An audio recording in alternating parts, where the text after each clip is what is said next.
الحمدللہ رب العالمین والصلاة والسلام علی سید الانبیاء والمرسلین الصلاة والسلام علیکہ یا سیدی یا رسول اللہ وعلی آلکہ واصحابکہ یا سیدی یا حبیب اللہ۔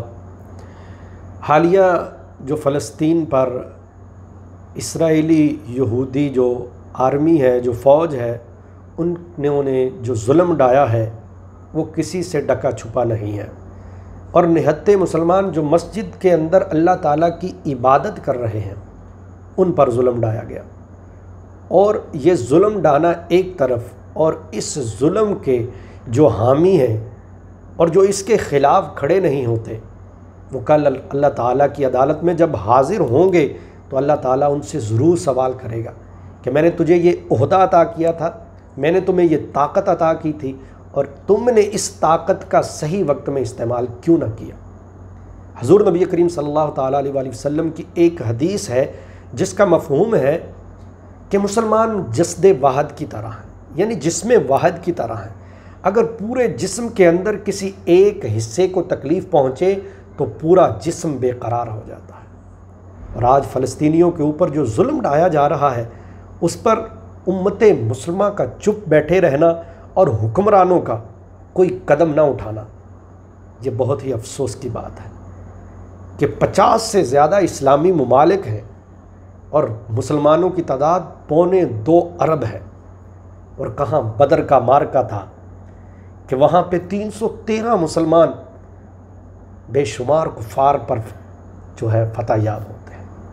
مسلمان اللہ اور اس کے رسول کے دین کی حفاظت کے لیے، اس کے دین کے پرچار کے لیے لڑائی کرتا ہے، جہاد کرتا ہے، تو اس کی مدد بھی اللہ تعالیٰ فرماتا ہے۔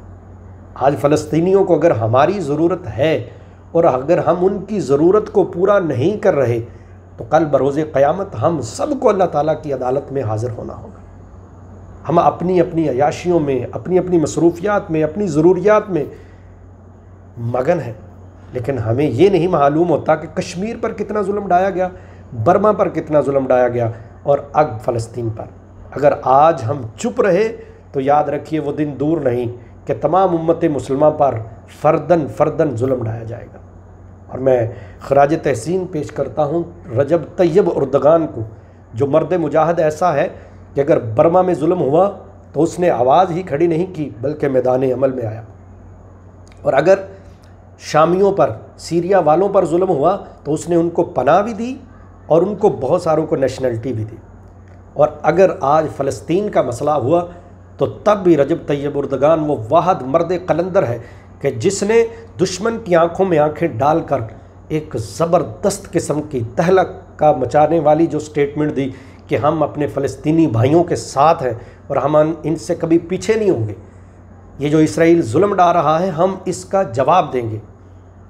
اس لیے خدا کرے کہ ساری امت مسلمہ، تمام مسلم ممالک ایک پلیٹ فارم پر اکٹھے ہو جائیں اور مسلمانوں پہ جہاں جہاں ظلم ہو رہا ہے اس کے خلاف آواز اٹھائیں۔ یہ ہمارا فرض بھی ہے، یہ ہمارے لیے ضروری بھی ہے۔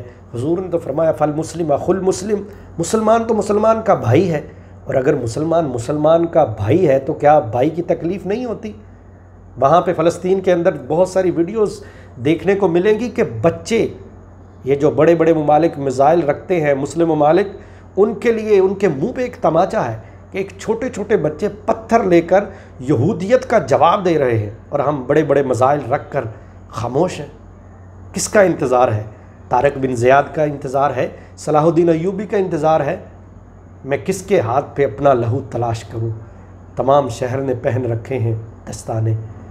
دعا ہے کہ اللہ تعالیٰ مسلم امہ کو ایک پلیٹ فارم پر اکٹھے ہو کر جہاں جہاں مسلمانوں پہ ظلم ہو رہا ہے اس کے خلاف آواز حق کو بلند کرنے اور میدان عمل میں صحیح طریقے سے اترنے کے لیے اللہ تعالیٰ ہم کو ہمت عطا فرمائے، اور ہم اپنے فلسطینی بھائیوں کا صحیح طریقے سے جو ہے ان کا مداوا بن سکیں۔